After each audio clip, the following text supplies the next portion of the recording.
নমস্কার, আমি দীপশা চলে এসেছি কেকের গল্পকথার আরও একটি নতুন পর্ব নিয়ে। আজকাল আর্টিফিশিয়াল ইন্টেলিজেন্সের যুগে আমাদের কাছে অনেক সময় কিছু কিছু ছবি কাস্টমাররা শেয়ার করে থাকে, যেগুলো হচ্ছে এআই জেনারেটেড ছবিগুলি বাস্তবে ফুটিয়ে তোলা অনেকটাই মুশকিল। পুরো মুশকিল বলবো না, কিন্তু কিছুটাও মুশকিল হয়ে ওঠে, কারণ তার মধ্যে অনেকটাই অবাস্তবতা থাকে। সেরকমই একটি রিকোয়েস্ট আমার কাছে এসেছিল। নতুন ধরনের কাজ করতে বরাবরই ভালো লাগে, তাই এটাকেও একটা ছোট্ট চ্যালেঞ্জ হিসেবে নিলাম এবং কাজে লেগে পড়লাম। এখানে যে এআই ইমেজটি আমাকে শেয়ার করা হয়েছিল, তাতে ব্যবহৃত টেকনিক টুলস আমার কাছে সবই মোটামুটি অ্যাভেলেবেল ছিল।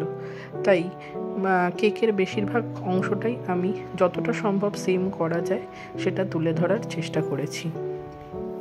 এটা ছিল আমার করা প্রথম এআই ইমেজ থেকে জেনারেট করা রিয়েল কেক। কেমন লাগলো আপনাদের কমেন্টে জানাতে ভুলবেন না।